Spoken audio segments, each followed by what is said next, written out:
Why, hello there. The crochet mic is out again, and you know what that means. It is yap time. It is yap time. Today we're talking about sustainable brands and their tendency to greenwash. But we're putting a positive spin on it, okay? The question is there hope for sustainable brands to actually make good on their promises? And we're mainly going to be using Everlane as an example. So let's talk about it. If you're new here, I'm Carla. I make cultural commentary videos like this one, as well as cozy vlogs about my life abroad, crochet, my other hobbies that I like to get up to, all of that good stuff. So if you're interested in any of that, please do subscribe. We're almost at 2,000 subscribers. Woo! And it would be so lovely to have you join this wholesome little community. And now back to the video. I want to first start off with a shout out to the following 3 organizations, publications: EcoCult, Remake, and Good On You. These are all amazing sources that I'm going to cite and resources for anyone who's interested in sustainable fashion, brand, shopping, that sort of thing. Even in my daily life, I find so much useful content from them. So I just want to give them a shout out because I really respect their work. This obviously isn't a partnership or anything, but I don't know, I just really find those 3 resources really inspiring. Like I said earlier, we're going to be using Everlane as the main example for this video because I think there's such a good case study into a sustainable brand that was truly a rising star that had a fall from grace and is now climbing its way back into sustainability fashionistas' good books. So what is Everlane? It is a Bay Area in California based brand founded by Michael Praismar and experienced most of its popularity in the 2010s. It was one of the first mass market brands to truly promote and champion sustainability and transparency, featuring modern but classic and stylish designs in a range of sizes. Whereas at this time, a lot of sustainable brands were catering to, for lack of a better, descriptor, older, hippie-ish women. Basically, in the 2010s, sustainability and sustainable fashion weren't as, hot of topics. They weren't as sexy. So the people interested in buying sustainable clothing were a specific type of people. The brand was online only from 2012 until 2017, and that was one of their main pillars of their business, but they finally opened a few stores, and I think now they operate 10 brick and mortar stores. Their first viral moment was definitely publicizing photos of their factories that were, a little bit aesthetic, which really promoted its main tagline/slogan, radical transparency, encouraging consumers to question where their clothing is made and to promote their own factories as, a beacon for workers' rights, transparency, and sustainability. But how sustainable is Everlane? Well, this is when we're going to talk about Everlane's fall from grace. But don't worry, it's going to get positive after this, so stick around. So Remake does an accountability transparency report every year, I'm pretty sure, and in 2020, Everlane scored a measly 22 points, making it one of the lowest scoring brands on Remake's list and only earning 1 point more than fast fashion behemoth Forever 21. And if you were a teen or a preteen in the 2010s, you know that Forever 21 was the place to shop. And later in the 2010s became sort of the main villain, the poster child for evil fast fashion companies. So Everlane, a brand that prides itself on radical transparency, ranking only 1 point above Forever 21, was a huge red flag. Also, if you're watching this part of the video, comment a green emoji that makes you happy, like one of these.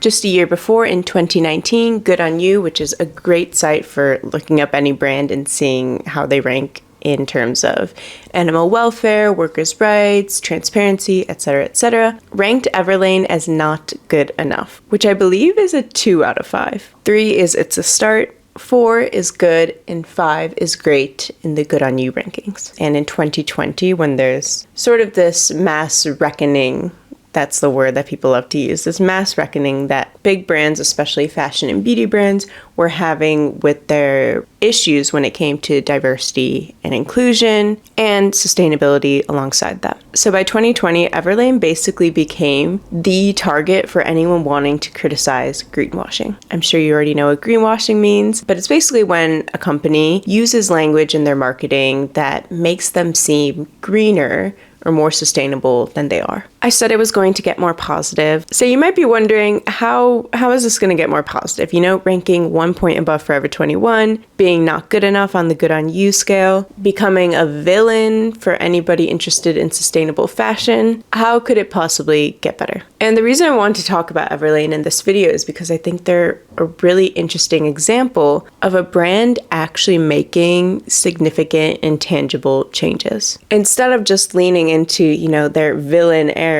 and pursuing the path of just being another fast fashion brand participating in greenwashing. So let's talk about how Everlane has actually earned back its ranking as one of the more sustainable and accessible brands on the market. So now in 2024, in the good on you scale, Everlane actually has a 4 out of 5, which is good, not great, but good. And in 2024, it actually made the top of the list, the #1 slot in the Remake Accountability Transparency Report, which is commendable, especially since they were ranking just above Forever 21 only 4 years prior, but some may describe it as just being the best of the worst. However, we can't deny that it does show progress, even if it's not perfect. So what changed? Well, in 2020, Andrea O'Donnell stepped in as the new CEO, taking over from Michael Praismar, who was the founder of Everlane. She interviewed with Forbes in 2023 and described her vision for the brand. Quiet but accessible luxury for the conscious consumer. The whole industry is built on trend-driven desire,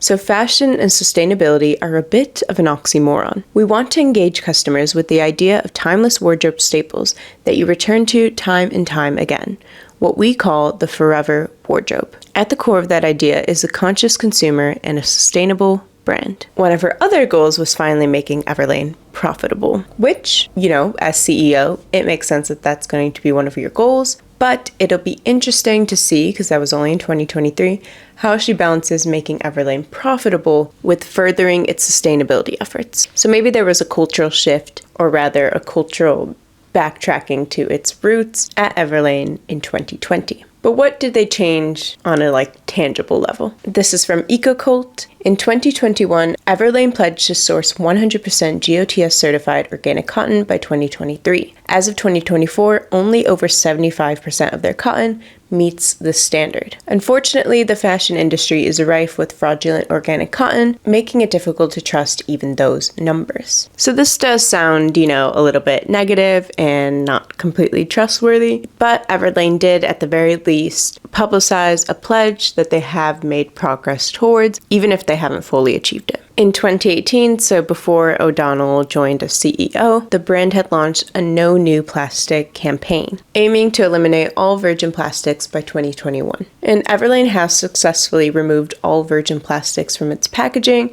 but as EcoCult says, this is kind of the bare minimum and very much standard these days. But the products themselves aren't completely free from virgin plastics. Everlane has extended its plastic-free goal to 2025, that's next year, and it's already 98% of the way to reaching this target. So that's pretty positive. It took a second, but they're getting there. One of Everlane's latest goals is to be net zero by 2050. Net zero pledges can be a bit controversial because it often leads to companies who set these goals to rely on carbon offsets, which are largely bullshit, to achieve net zero. Everlane is working with a carbon offsets company called Native, but the brand told EcoCult that it is not the main, pillar of their strategy to achieving net zero, and it is just a supplemental strategy to offset the emissions that, are unavoidable with producing clothes. So it's encouraging that they are, publicly aware of the fact that they shouldn't be relying on carbon offsets to achieve their goal of net zero by 2050, but it remains to be seen what they actually do to achieve this goal. So we'll see. We'll keep an eye on it, So all of these setbacks and changes and glimmers of hope lead us to the question, should you buy from Everlane and similar companies that are trying to become more sustainable and have previously been accused of greenwashing? Well, I went to the internet's favorite forum for unsolicited and solicited opinions, Reddit. So let's look at some comments from Reddit. I don't know much about their claims, but I can say that their clothes have lasted a long time for me and they fit very well too. So personally, it's been a very sustainable choice. And what I love about this response is that I feel like it encapsulates how the everyday consumer should realistically approach their shopping habits. I think it's unrealistic to expect every single person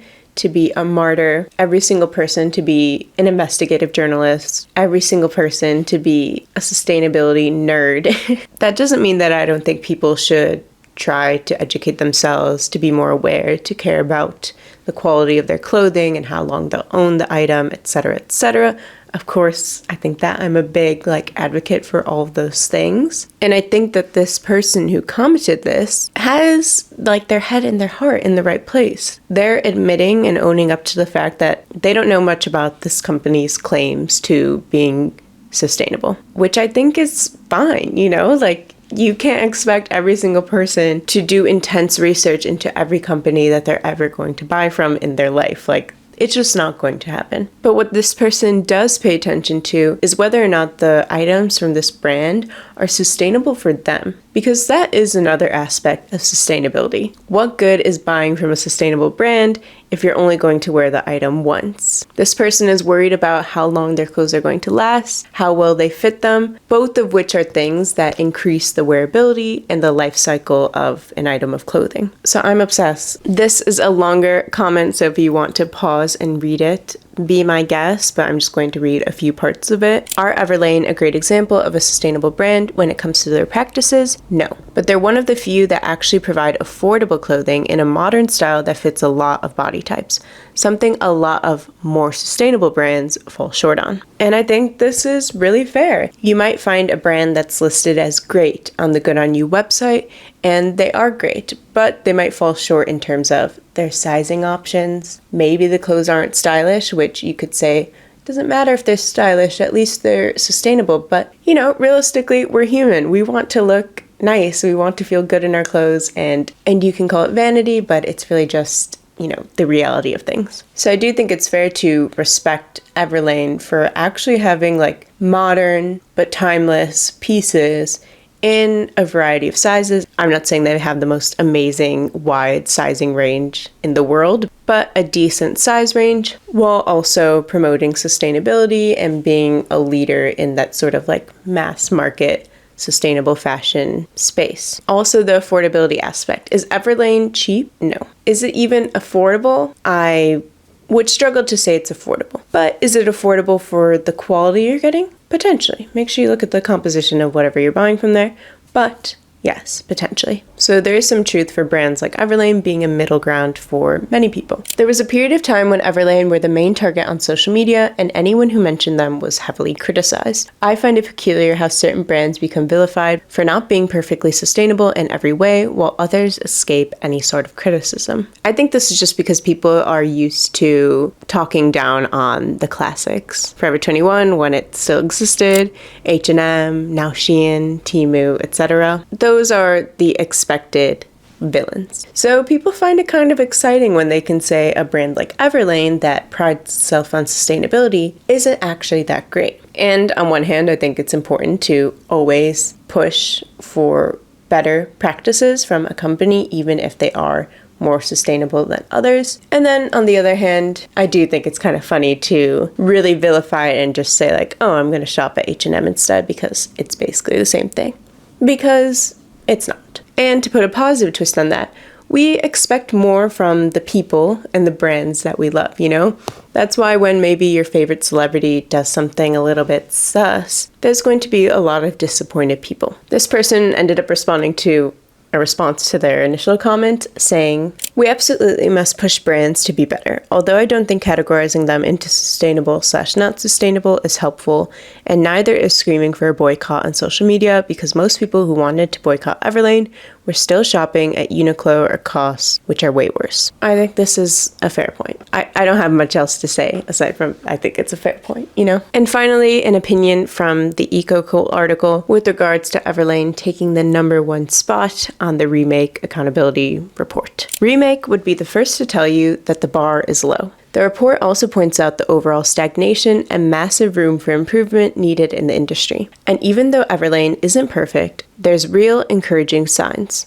Everlane is helping make more sustainable, ethical fashion more mainstream, and in my opinion, that's a good thing. So if you're looking for some classic pieces for your wardrobe, we feel confident saying that you couldn't do much better than Everlane. The last part sounds a little bit like an ad, but I think it's just trying to provide some hope that, this is somewhere that we think you can shop from. They're not encouraging you do like a massive haul from Everlane every single month, but saying that this is an option that's out there that's better than other options on the market. Also, this video isn't really about workers' rights, but I would be remiss to not mention that another sort of scandal that Everlane faced in 2020 was union busting. Basically laying off / furloughing close to 300 workers, many of whom were planning to unionize. And Bernie Sanders even tweeted about it. And if you look at websites like Remake, Good On You, EcoCult, you will see that one of the main reasons that Everlane doesn't have the highest rating that they could have is because of their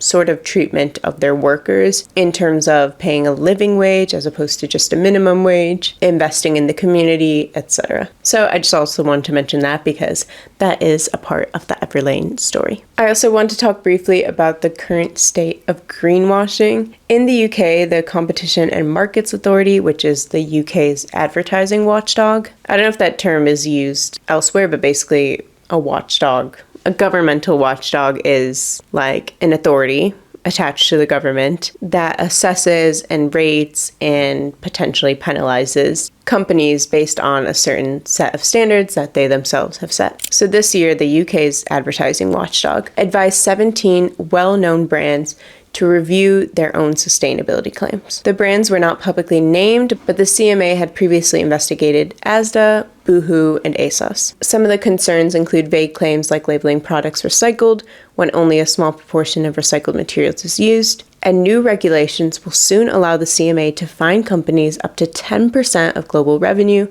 for breaking consumer law. That is not insignificant. It could be more than 10%, but 10% isn't like a tiny, tiny number, especially because it's on global revenue, not only on revenue in the UK. So basically, brands are being urged to act now and review their claims and stop labeling things as green or recycled when they're not actually green or recycled before they can get penalized by this watchdog. I think that is all from me today. I hope you enjoyed this video essay on sustainability, fast fashion, some of my favorite topics. I would love to hear what you think on this topic, so let me know in the comments so I can reply and we can have a little chat about it. If you did enjoy this video, please do consider subscribing and maybe giving it a little like because that helps me out a lot. As always, thank you so much for being here and I hope to see you in the next one.